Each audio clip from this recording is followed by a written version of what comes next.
Hi, welcome. I'm Sean.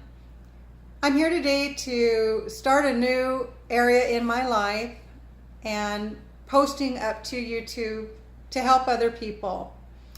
I think it's important in life that we all try and do those things, and I've had a love for Ancestry, looking up and checking on and doing Ancestry.com and all those things, and for many years, along with a love of art, and all of it is led me to one area, and I've enjoyed it so much that I want to be able to help other folks. If you're looking for loved ones or looking for people you don't even know, I hope that I can be of some help for you in the future. So every Friday, my goal is to be able to post something new. I have a website called Native by Heart Art. I would love for you guys to post on it questions regarding ancestry and even painting. I love to paint, as you can tell, and I'm working on a lot of things right now.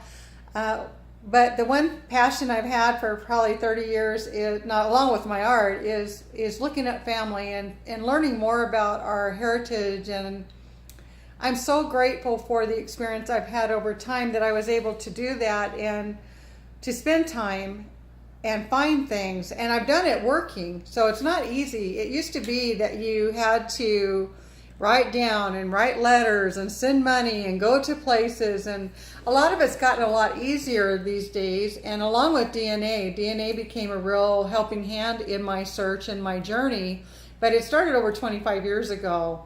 My mother was adopted at birth, and our grandparents that raised her were wonderful people. We love them. We have a lot of culture and heritage on that side of the family, but we always knew there was a little bit something more. My mother had been told that she was Native American, and we've all heard that. We have a lot of friends who think they are, or think they aren't. And here's the thing. I think that sometimes you don't really always know. For example, just recently I was helping a friend of mine with her ancestry, and she finally got brave enough to do her DNA. She'd always been told there was some Native American ancestry there, and when her DNA came back, it came back not with one drop showing in it. However, that can happen. 6 months later, another relative popped up and was able to locate her ancestors about 7 or 8 generations back who are Native American. She is Native American. The beauty of DNA is it will open your eyes to the fact that there is not anybody on this earth that we are not somewhat connected to, good, bad, or indifferent. And it's a journey, and it's really worth taking. What I've noticed over the years is that it will open more doors for you than close them. You'll have more questions at the end of the day than you did when you started. So take the journey with me and let me see if I can help you. And it teaches me too. It's history. It's about our lives here, and I think it breaks the monotony. And it's just so wonderful to know that we have other people in our lives all over the world. We're connected to somebody all over this world, and it's amazing. It's an amazing journey.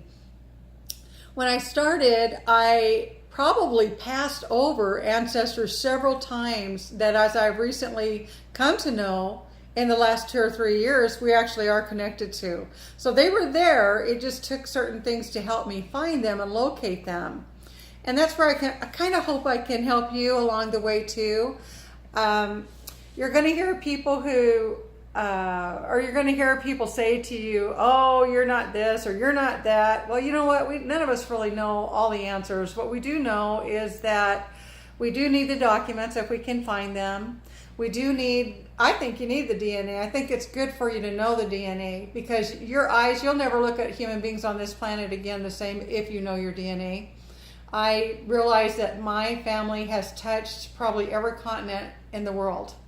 And I'm excited about that. It's a great feeling for me to know that. And it's, there's some good folks and some maybe not so great folks in our families, and they all kind of made us who we are today. My goal is to be the best person I can be, and my best person is trying to help other people out there as well. So I hope you'll come along on the journey with me. I'm going to try to keep my post to around 5 minutes every week, because I know you're busy. I know there are a lot of things going on in your lives. I hope that you'll subscribe once I get it onto YouTube and it goes out there, because I think I can help people and I would like that ability to try. In the meantime, if you're a struggling artist or you're an artist, find your passion. Find what makes things work for you. I like to make jewelry, Indian jewelry now, and part of my heritage is Choctaw, and the Choctaw Indians are big beaders, and so I make my own jewelry now.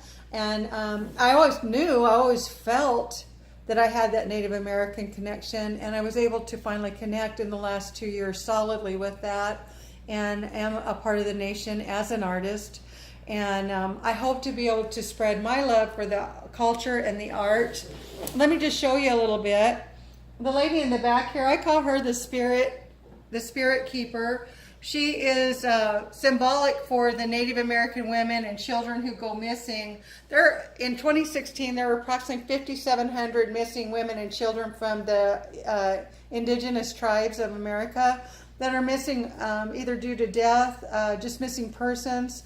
And I'm trying to bring awareness to that. And when I sell a picture that my spirit keeper's in, I hope to be able to give back to those communities with whatever I can from them and assist them and help towards making things better in the process. Right now, the way it works is the FBI comes in when it's a reservation.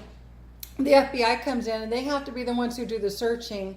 The tribal police, if it's a murder or something like that, or a missing person, they can't really do more without the FBI stepping in. Well, sometimes there's not enough FBI agents, and then there's not enough tribal police. So I'm just trying to bring awareness to that problem. It's terrible when it happens to anybody, but in many cultures and many other places, they have just a lot better resources for it. This little guy here I'm working on, he's my little boy dancer, and I just love him, and he's not quite done yet. This was my headdress. This is actually a painting that resembles an actual headdress in a museum. But all of these things, I've just felt so inspired by doing my history and studying my culture. And, just to give you a little background, I have a grandparent who went missing, never heard of again. He worked in the forest area in Oklahoma.